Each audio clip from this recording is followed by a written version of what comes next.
¿por qué no se termina de resolver o por qué no, o si es por el que no se lo termina de encarar en serio y de tomar las medidas que hay que tomar, ¿no? Porque hablamos hablamos de las consecuencias, hablamos de la inflación, hablamos de la reestructuración de deuda con acreedores privados, hablamos de que no le podemos pagar al Fondo Monetario, y todas esas son consecuencias de una situación permanente de déficit fiscal, y nadie habla del déficit fiscal. Mm. Digamos, si no queremos tener problemas de deuda, a ver, es lo mismo que pasa en una casa. Si yo gasto más que mi ingreso, alguien me tiene que financiar esa diferencia. ¿Cómo lo hace un país? Emitiendo deuda, lo que podría ser una situación familiar, endeudándose con el que fuera, pero además un país tiene la particularidad de financiarse emitiendo dinero, que uno en una casa no lo podría hacer. De nuevo, cuando yo emito mucha deuda, tengo un problema de deuda, cuando mucho dinero, tengo un problema inflacionario, pero los dos son consecuencia de un problema fiscal. Y en Argentina, digamos, los gobiernos en general no hablan de la necesidad de la reducción del déficit fiscal, y creo que como sociedad estamos dispuestos a sufrir la inflación, pero no a encarar una resolución de un problema fiscal de fondo. Ujú.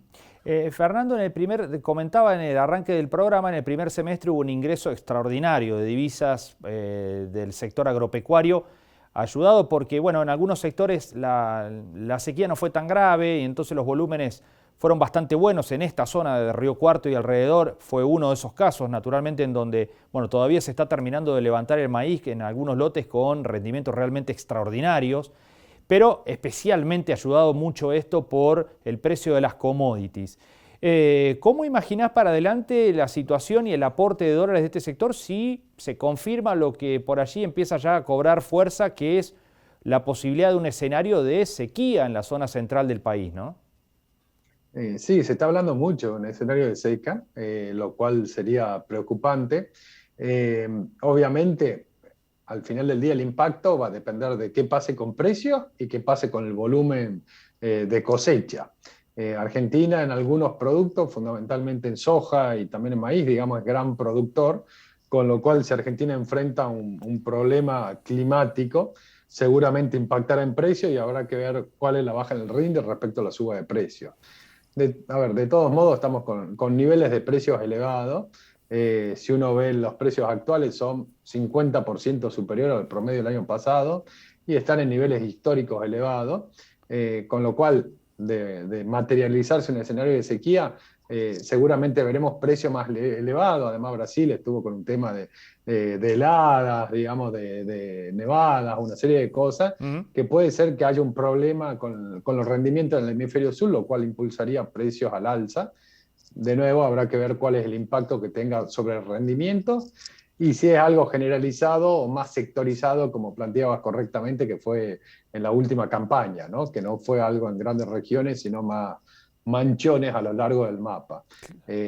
Habrá que ver qué es lo que pasa, pero yo diría que en líneas generales, tanto en el escenario de precios internacionales como de crecimiento global y de tasas de interés, el escenario sería positivo para Argentina, digamos. Todo el contexto internacional luce como favorable, donde hay dos riesgos. Bueno, uno claramente el que estás planteando, el climático, pero los otros dos riesgos son qué pasa con la tercera ola del coronavirus, Ujú. donde si bien están creciendo los casos a nivel mundial, la tasa de letalidad es bajísima, con lo cual no se ve medidas de aislamiento, y el aislamiento es lo que afecta a actividad económica, entonces no se ve eso.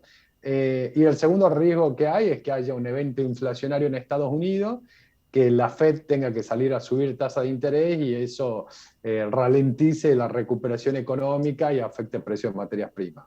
Pero, a ver, estos dos son riesgos, pero yo diría que el escenario más probable es uno de un contexto internacional favorable para Argentina. Bien, comentábamos también recién, naturalmente los gobiernos, los oficialismos intentan en periodos electorales hasta llegar a las urnas, bueno, aflojar un poco, tratar de activar un poco el consumo, distribuir un poco de dinero y demás, relajar un poco la situación económica.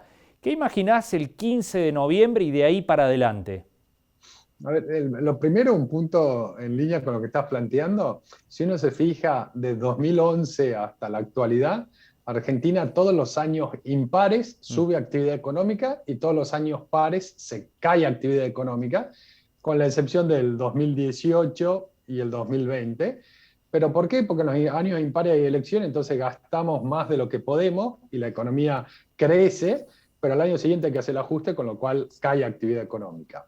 El año 2018 fue la crisis del gobierno anterior y el año 2020 marcado por la pandemia, pero del 2011 la economía estancada, creciendo los años impares y cayendo los pares, consecuencia del ajuste del gasto excesivo del año electoral. A ver, yo diría, este año separaría hasta las elecciones y postelecciones. Hasta las elecciones el gobierno tratando de impulsar actividad económica. Creo que actividad económica tocó un mínimo en el mes de mayo y a partir de ahí junio y julio está experimentando una fuerte recuperación. Hoy salieron datos de construcción y de industria para el mes de junio. Sí. Construcción tuvo un fuerte crecimiento, pero todavía no llegó al nivel de enero, que había sido el máximo reciente.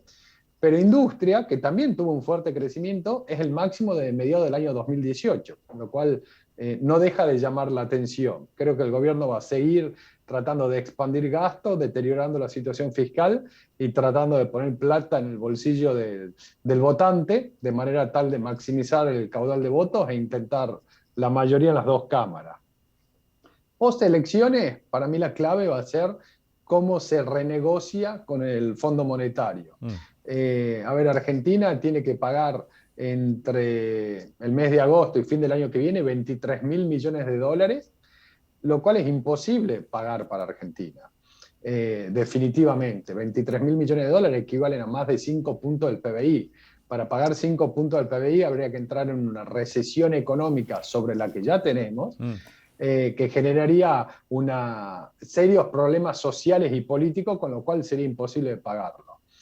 Ahora, creo que ahí hay un error en cómo planteamos y es consecuencia de lo que hablamos al principio de la falta de confianza. Ningún país serio paga sus deudas. ¿Por qué? Porque los acreedores le confían, entonces nunca le piden que cancele la deuda. Argentina, como no somos confiables, nos prestan en algún momento y ante el menor cambio de escenario vienen todos los acreedores juntos a pedir que le devolvamos los fondos. Para que tengan una idea, Estados Unidos tiene una deuda arriba de 130% del PBI. Claro. Si todos los acreedores fuésemos juntos a pedirle a Estados Unidos que nos devuelva los fondos, les resultaría imposible, tendría que hacer un default. Ahora a nadie se le ocurre que Estados Unidos no vaya a cumplir con sus obligaciones. Bueno, el caso argentino es justamente lo opuesto. Dicho esto, lo fundamental es cómo arreglás con el fondo. Y ahí creo que hay 3 escenarios. Primero, acuerdo o no acuerdo. Creo que las declaraciones de la vicepresidenta la semana pasada de usar los DEC para pagar los vencimientos de septiembre y diciembre por lo menos demuestran la intencionalidad de acordar. Ahora, ese escenario de acordar, yo también lo separo en 2. ¿Por qué?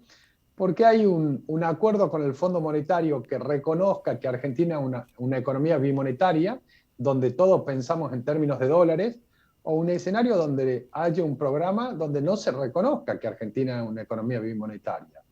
Y como este último caso, tenemos el recuerdo reciente de lo que pasó en 2018.